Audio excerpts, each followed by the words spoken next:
अस्सलामुअलैकुम दोस्तों, welcome to my channel digital facility. दोस्तों इस वीडियो में हम जानेंगे आज के लेटेस्ट सऊदी रियाल के exchange rate India, Pakistan, Bangladesh और नेपाल के लिए कि आज आपको सऊदी अरब की मुख्तलिफ बैंकों से एक रियाल ट्रांसफ़र करने पर क्या रेट मिलने वाला है। तो फ्रेंड वीडियो को लास्ट तक देखिएगा ताकि आपको पता चल सके कि आज कौन सी बैंक सबसे अच्छा रेट दे रही है। और फ्रेंड डेली बेस पे सऊदी रियाल की लेटेस्ट अपडेट जानने के लिए चैनल को सब्सक्राइब कर दें और साथ में बेल आइकन को ऑल पर सेलेक्ट कर दें और फ्रेंड साथ ही साथ वीडियो को लाइक भी कर दें। तो चलते हैं वीडियो की जानब और सबसे पहले बात करते हैं एसटीसी पे के बारे में, जो कि पाकिस्तान के लिए दे रहा है 60 रुपये 14 पैसे, इंडिया के लिए 21 रुपये 26 पैसे,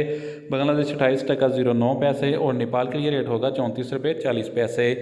तो फ्रेंड दूसरे नंबर पर देखते हैं वेस्टर्न यूनियन के रेट, जो कि पाकिस्तान के लिए दे रहा है 60 रुपये 32 पैसे, इंडिया के लिए 21 रुपये 35 पैसे, बांग्लादेश 28.20 पैसे और नेपाल के लिए रेट होगा 34 रुपये 48 पैसे। तो फ्रेंड बात करते हैं यूआर पे की, जो कि पाकिस्तान के लिए दे रहा है 60 रुपये 14 पैसे, इंडिया के लिए 21 रुपये 30 पैसे, बांग्लादेश 28.11 पैसे और नेपाल के लिए रेट होगा 34 रुपये 54 पैसे। तो फ्रेंड देखते हैं टेली मनी के रेट, जो कि पाकिस्तान के लिए दे रहा है 60 रुपये 24 पैसे, इंडिया के लिए 21 रुपये 38 पैसे, बांग्लादेश 28.16 पैसे और नेपाल के लिए रेट होगा 34 रुपये 56 पैसे।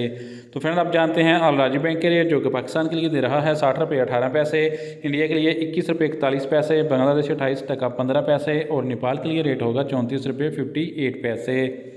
तो फ्रेंड्स इसके बाद हमारे पास हैं फौरी बैंक के रेट, जो कि पाकिस्तान के लिए दे रहा है 60 रुपये 25 पैसे, इंडिया के लिए 21 रुपये 36 पैसे, बांग्लादेश 28.23 पैसे बैंक टू बैंक, जबकि नेपाल के लिए रेट होगा 34 रुपये 52 पैसे। तो फ्रेंड आप देखते हैं इंजाज बैंक के रेट, जो कि पाकिस्तान के लिए दे रहा है 60 रुपये 28 पैसे, इंडिया के लिए 21 रुपये 38 पैसे, बांग्लादेश 28.18 पैसे और नेपाल के लिए रेट होगा 34 रुपये 56 पैसे। तो फ्रेंड लास्ट में जानते हैं एसएनबी क्विक पे के रेट, जो कि पाकिस्तान के लिए 1 रियाल का दे रहा है 59 रुपये 70 पैसे, इंडिया के लिए 21 रुपये 15 पैसे, बांग्लादेश 28.04 पैसे और नेपाल के लिए रेट होगा 34 रुपये 22 पैसे। तो फ्रेंड ये थे आज के सऊदी रियाल के लेटेस्ट एक्सचेंज रेट।